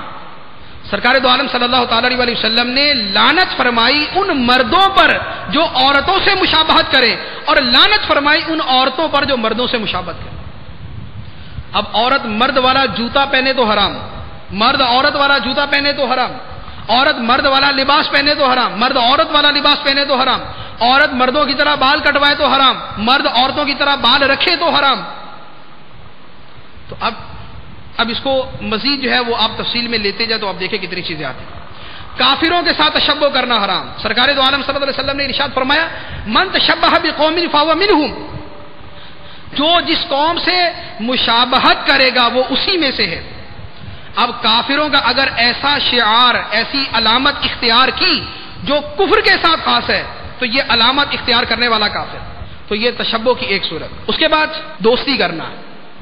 دوستی کرنا کس سے جائز، کس سے ناجائز، کس سے حلال، کس سے حرام، کس کی صحبت میں بیٹھنا جائز، کس کی صحبت میں بیٹھنا ناجائز. جس کی صحبت میں بیٹھ کے ایمان ضائع ہونے کا خدشہ وہاں بیٹھنا حرام. جس کی صحبت میں بیٹھ کر بد مذہب ہونے کا اندیشہ وہاں بیٹھنا حرام. جس کی صحبت میں بیٹھ کر ترک نماز کا اندیشہ اس کی صحبت میں بیٹھنا حرام. جس کی صحبت میں بیٹھ کر دین کا دل سے نکل جانے کا اندیشہ اس کی صحبت میں بیٹھنا حرام. تحفہ لینا دینا، کس کو تحفہ دینا جائز، کس کو تحفہ دینا ناجائز، کس سے لینا جائز، کس سے تحفہ لینا ناجائز، کس کو دینا رشوت، کس کو دینا نہیں رشوت، کس سے لینا رشوت، کس سے لینا نہیں رشوت. پھر اس کے بعد کس کا تحفہ لینا دین میں ہمیں دین میں نرم کر دے گا، دین میں پلپلا کر دے گا، دین میں صلح کلی بنا دے گا، اور کس کا تحفہ لینا جائز، اس کے مسائل. اس کے بعد حقوق کی باری آتی ہے. والدین کے حقوق کون کون سے؟ بہت سارے وہ جو ترک میں مبتلا کہ والدین کے وہ حقوق ہیں لیکن چھوڑ رہے ہیں، اور بہت سے حقوق وہ ہیں جو نہیں ہیں لیکن والدین کی وجہ سے دوسروں کے چھوڑ رہے ہیں. والدین کی وجہ سے بیوی کے حقوق ترک کرنے کی اجازت نہیں، اور بیوی کی وجہ سے والدین کے حقوق چھوڑنے کی اجازت نہیں. یہ نہیں ہے کہ والدین کا نام لے کے بیوی کے ساتھ جو مرضی کرتے رہو، اور نہ اس کی اجازت ہے کہ بیوی کا نام لے کے والدین کے ساتھ جو مرضی کرتے رہو. ان کے حقوق اپنی جگہ، ان کے حقوق اپنی جگہ. تو صرف پھر ان حقوق کی تفصیل کیا ہے، ان میں بیلنس کیا ہے، کون سا حق ہے جو والدین کا فرض ہے، کون سا حق ہے جو بیوی کا فرض، کون سا حق ہے جو اس کا پورا کرنا ہے، کون سا حق ہے جو اس کا پورا کرنا ہے. اس کے بعد اولاد کے حقوق. والدین کے حقوق اولاد پر ہیں، لیکن اس کا یہ مطلب نہیں ہے کہ اولاد کے والدین پر کوئی حقوق نہیں ہے. یہاں والدین روتے ہیں کہ اولاد ہمارے حقوق پورے نہیں کرتی. اولاد سے جا کے پوچھے وہ کیا کہتے ہیں. وہ کہتے ہیں والدین بھی ہمارے حقوق پورے نہیں کرتے، وہ بھی ہمارے ساتھ یہ کرتے، وہ بھی ہمارے ساتھ یہ نہیں کرتے. والدین ظلم کریں اولاد برداشت کرے گی، یہ اولاد کو حکم ہے. والدین ظلم بھی کرے اولاد برداشت کرے گی، یہ والدین کا یہ اولاد پر لازم ہے. لیکن کیا والدین کے لیے ظلم کرنا جائز؟ ان کے لیے ان کا ظلم برداشت کیا جائے گا، یہ حدیث میں فرمایا کریں گے. لیکن کیا والدین کے لیے ظلم کرنا جائز؟ ان کے لیے بھی تو ظلم کرنا حرام. تو وہ بھی تو اپنے آپ میں دیکھیں کہ اولاد کے کون سے حقوق میرے اوپر سے جو میں نے پورے نہیں کیے. اولاد کی صحیح تربیت کرنا والدین پر واجب. 7 سال کی عمر ہو جائے بچے کو نماز کی تاکید کرنا، 10 سال کی عمر میں نہ پڑھے مار کر پڑھانا واجب ہے. یہ محض ایک استحبابی حکم نہیں، واجب ہے یہ. تو کتنے اس کو برا کرتے ہیں. بچے جب 10 سال کی عمر میں ہو جائے ان کے بستر جدا کر دینا واجب ہے. ہمارے تو سوتے بھائی ہیں، شریعت نے فرمایا کہ بستر جدا کر دیں. تو یہ جو اولاد کے بارے میں مسائل ہے یہ کس پر ہے؟ یہ والدین پر ہے. یہ والدین نے سیکھنے، اور اگر وہ نہیں سیکھتے تو گناہگار، اور عمل نہیں کرتے تو بھی گناہگار. تو یہ والدین کے مسائل، والدین کے حقوق، اولاد کے حقوق. اسی طرح رشتہ داروں کے حقوق. صلہ رحمی واجب ہے. صلہ رحمی رشتہ داروں سے اچھا سلوک کرنا واجب ہے. میرا فلاں رشتہ دار کیونکہ اس سے ناراض ہے لہذا میں بھی اس سے ناراض ہوں، وہ نہیں اس سے بولتا میں بھی نہیں بولوں گا. قطع رحمی حرام، یہ حرام. اب یہ نہیں ہے کہ والدین نے کہہ دیا کہ خالہ سے نہیں ملنا تو خالہ سے ملنا حرام ہو گیا، نہیں. اس کی تفصیلات ہیں، اس کے مسائل ہیں، یہ سیکھنے پڑیں گے. تو صلہ رحمی کرنا، رشتہ داروں سے اچھا سلوک واجب اور برا سلوک کرنا حرام، اور اس کا سیکھنا فرض. اس کے ساتھ جانوروں کے حقوق. قربانی کے جانور خریدتے ہیں، یا دیہاتوں کے اندر کسی کے پاس کوئی جانور ہے، کسی کے پاس بھینس ہے، کسی کے پاس گائے ہے، کسی کے پاس بکری ہے، کئیوں نے گھروں میں کبوتر پالے ہوئے، کئیوں نے کوئی جانور پالے ہوئے، چڑیا پالے ہوئے، پرندے پالے ہوئے، ان کے حقوق ہیں، اور ان جانوروں پر ظلم کرنا مسلمان پر ظلم کرنے سے بڑھ کر حرام ہے۔ جانوروں پر ظلم کرنا مسلمان پر ظلم کرنے سے بڑھ کر حرام ہے، یہ حدیث مبارک ہے۔ تو جانوروں کے حقوق، تو جس کے بعد جانور ہو اس پر وہ مسائل سیکھنا فرض۔ اسی طرح پاکستان کا 70% آبادی دیہاتوں میں رہتی، زراعت کرتی، زراعت کے اپنے اپنے پورے شرعی مسائل کے ابواب موجود ہیں۔ عشر کے مسائل تو ایک اپنی جگہ ہے، جو زراعت کرتے ہیں اپنا باغ ٹھیکے پر دیا، یا کسی نے ٹھیکے پر لیا، بٹائی پر لیا، یہ جو جن کا یہ کام ہے ان پر یہ مسائل سیکھنا فرض، اس کے بغیر گزارا نہیں۔ تو اب یہ مسائل سیکھنا فرض، تو جو زراعت کرنے والا ہے، جو بٹائی پر دینے والا ہے، جو بٹائی پر لینے والا ہے، ان پر یہ مسائل سیکھنا فرض، تو کون سیکھے گا؟ یہاں تو آوے گا آوا بگڑا ہوا کہ جو آتا ہے وہ، جو اگر افسران آئے کچھ لینے کے لیے، آ کے پہلے انہوں نے اپنا مک مکاؤ کیا، اس کے بعد جناب تھوڑا سا اس کا فارم فل کیا، اس کے بعد نکل گئے، یہ رشوت کا لین دین، یہ حرام۔ تو زراعت کے مسائل ہیں، تو جو زراعت کرتا ہے اس پر وہ مسائل سیکھنا فرض۔ ہاں جو نہیں کرتا اس پر فرض نہیں، جو نہیں کرتا اس پر فرض نہیں۔ اسی طرح ایذائے مسلم، یہ پورا وہ باب ہے کہ جس کے اوپر شاید اتنی موٹی کتاب بھی لکھ دی جائے تو کم ہو۔ ایذائے مسلم کا باب، کہاں کہاں مسلمانوں کو ایذا دیتے، کہاں کہاں ان کو تنگ کرتے، کہاں جناب ہم نے اپنی گلی سے گزرنے والوں کا جینا حرام کیا ہوا، کہاں ہم نے اپنے پڑوسیوں کا جینا حرام کیا ہوا، کہاں پر ہم نے اپنے جہاں پر کام کرتے وہاں پر ان کو تنگ کیا ہوا، کہاں کس کو کس انداز میں تکلیف دیتے، جس کا کسی کا مذاق اڑایا، کسی پہ تانا کیا، کسی پہ پھپتی کسی، کسی کے چہرے کا مذاق، کسی کے رنگ کا مذاق، کسی کے لباس کا مذاق، کسی کا کچھ۔ گھروں کے اندر جناب جو لڑائیاں ہیں ان کو تو اللہ ہی ان کا حافظ ہے، جو گھروں میں لڑائیوں کا حال ہے، یہ اس کو تنگ کر رہا ہے، وہ اس کو تنگ کر رہا ہے، وہ اس کو تنگ کر رہا ہے، وہ اس کو تنگ کر رہا ہے۔ اگر چند افراد شادی والے ہیں تو ان کا جدا گروپ ہے، ان کا جدا گروپ ہے، یہ ان کے خلاف، وہ ان کے خلاف، یہ ان کی غیبت کریں گے، وہ ان کی غیبت کریں گے، یہ ان کے خلاف پلاننگ کر رہے ہیں، وہ ان کے خلاف پلاننگ کر رہے ہیں، بیوی شوہر کو ماں باپ کے خلاف بھڑکا رہی ہے، وہ ان کی چغلی کر رہی ہے، ماں باپ بیوی کے خلاف چغلیاں کر رہے ہیں۔ یہ ایذائے مسلم کی ساری صورتیں، یہ سب حرام، ان کا سیکھنا فرض۔ یہ گھروں کے مسائل، ان کا سیکھنا فرض۔ ایذائے مسلم حرام، اس کی صورتیں سیکھنا فرض۔ تو اب ہماری ساری زندگی گزر جاتی ہے، مرتے دم تک ہم ان مسائل سے لا علم رہتے ہیں۔ یہ چند ایک صورتیں جو عرض کی۔ اب اس کے بعد گناہوں کی ایک اور کیٹیگری ہے، ایک اور پوری ڈیٹیل ہے، وہ کیا؟ گناہ کبیرہ اور گناہ صغیرہ۔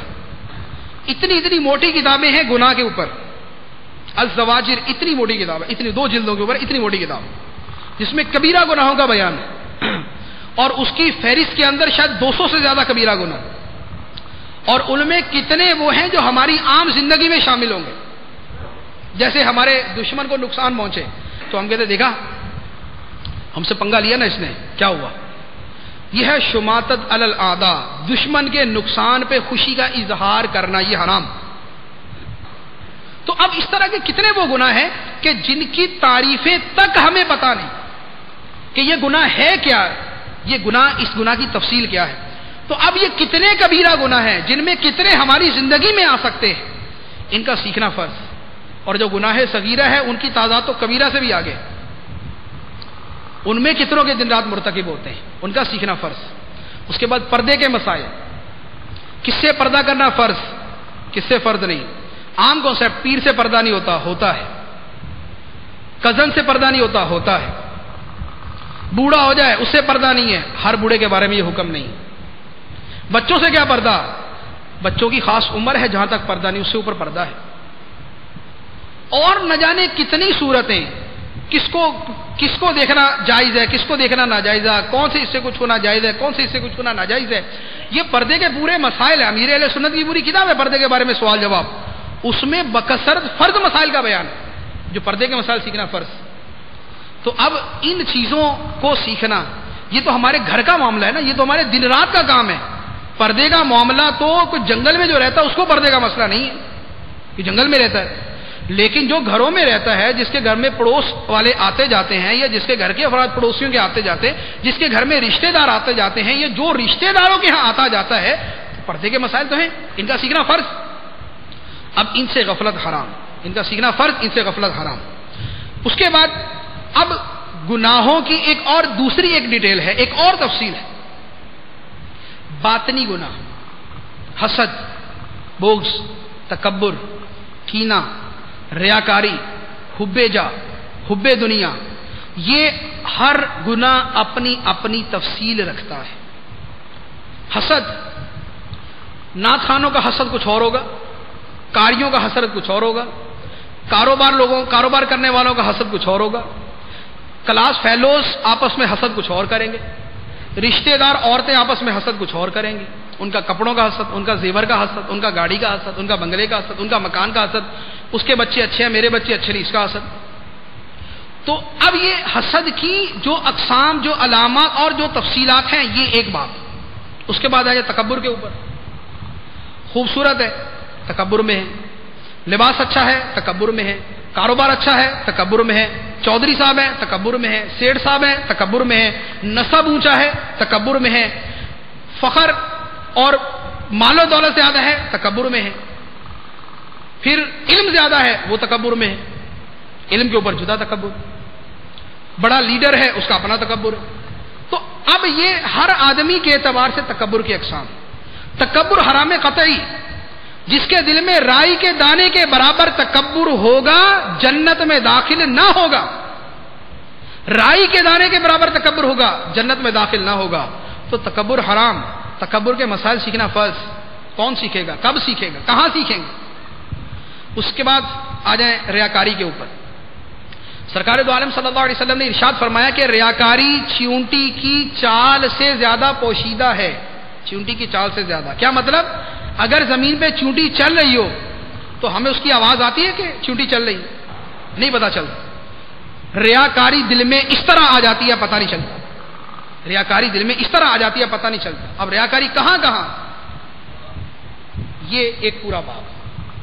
ریاکاری اچھی آواز ہے، اس کی ریاکاری اور ہے. 5 وقت کا نمازی ہے، اس کی ریاکاری اور ہے. تہجد پڑھتا ہے، اس کی ریاکاری اور ہے. اشراق چاش پڑھتا ہے، اس کی ریاکاری اور ہے. اللہ کی راہ میں مال دیتا ہے، اس کی ریاکاری اور ہے. بہت اچھے کام کرتا ہے، اس کی ریاکاری اور ہے. نفلی روزے رکھتا ہے، اس کی ریاکاری اور ہے. صدقہ دیتا ہے، اس کی ریاکاری اور ہے. نفلی حج و عمرہ بہت کیے ہوئے، اس کی ریاکاری اور ہے. اور ریاکاری کا نتیجہ کیا ہوگا کہ عمل برباد، گناہ لازم. تہجد پڑھی، ریاکاری کی. تہجد گئی، گناہ کبیرہ آ گیا. تہجد تو سنت تھی، سنت غیر موقدہ تھی، مستحب تھا، بہت اچھا کام تھا. لیکن ریاکاری کی وہ مستحب کا ثواب تو چلا گیا اور گناہ کبیرہ کا جو ہے وہ سر پہ آ گیا. تو اب ریاکاری، مبلغ اپنی ریاکاری کرے گا، نیک کام کرنے والا ریاکاری تو وہی کرے گا نا جو اچھا کام کرے گا. برا کام کرنے والا تو ریاکاری نہیں کرے گا، میں نے گناہ کیا ریاکاری کر رہا ہوں. نیک آدمی ریاکاری کرے گا. تو ہم مذہبی ہیں، مذہبی حلیہ، مذہبی لباس، دینی کام کرتے ہیں، نیک کام کرتے ہیں، نمازیں پڑھتے، روزے رکھتے، زکات دیتے، صدقات دیتے، حج کرتے، عمرے کرتے، اس کے ساتھ ریاکاری کی تو یہ سارے اعمال برباد اور سب کا گناہ لازم. اور یہ دل میں چیونٹی کی چال سے زیادہ پوشیدہ طریقے سے آ چکی، لیکن ہمیں پتہ نہیں. تو جب ہمیں چیونٹی کا پتہ نہیں چلتا تو ریا کا بھی پتہ نہیں چلتا. تو اب ریاکاری کیا ہوتی ہے، کیسے ہوتی ہے، کیا صورتیں ہیں، کیسے بچ سکتے ہیں، ان ساری چیزوں کا سیکھنا فرض. یہ تو نمازی پہ فرض ہوگا، یہ تو زکات دینے والے پہ فرض ہوگا، یہ حج کرنے والے پہ، عمرہ کرنے والے پہ فرض ہوگا. تو یہ گناہوں کی ایک اور لسٹ ہے جو میں نے آپ کو پیش کی. حسد، بغض، تکبر، کینہ. بغض ہے دل کے اندر، کینہ ہے. ہم سمجھتے ہیں کہ ہم بڑے صوفی ہیں، بڑے نیک ہیں، اور دل کے اندر ہمارے کینہ بھرا ہوا. سیدھا منہ بلائیں گے نہیں اس کو. کیوں؟ دل میں کینہ ہے. سلام لے گا تو ٹیڑے ہو کے جواب دیں گے، گزرے گا تو ادھر سے گزر جائیں گے، آمنا سامنے نہ ہو. دل میں کینہ رکھا ہوا. کوئی اس کی تعریف کرے گا تو دل میں ایسا ہوگا جیسے چھری مار دی کسی نے. کینہ دل کے اندر.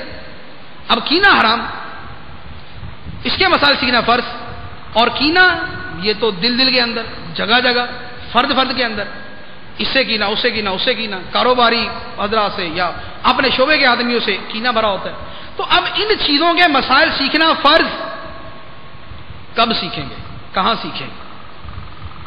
اس کے بعد اب جو فرائض کی ایک صورت ہے، صبر، شکر، توکل، رضا بالقضاء، اللہ تعالیٰ کی رضا پہ راضی رہنا، محبت الہی، آخرت سے محبت، آخرت سے غافل نہ ہونا، یہ ایک فرائض کی ایک دوسری لسٹ ہے۔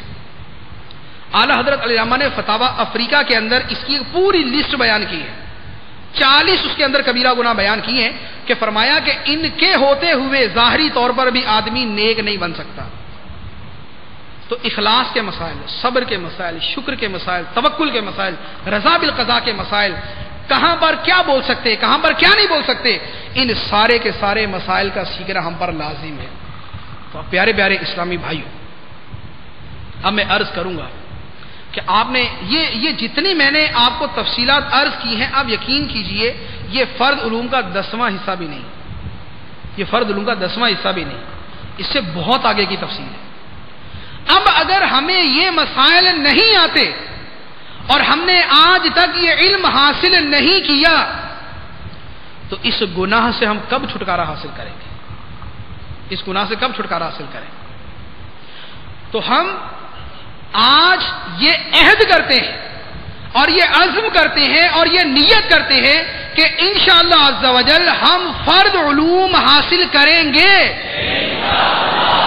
اور انشاءاللہ عز و جل سارے کاموں کو پسے پشت ڈال کر سب سے پہلے اپنے اس گناہ سے توبہ کریں گے اور اس سے چھٹکارا حاصل کرنے کی کوشش کریں گے۔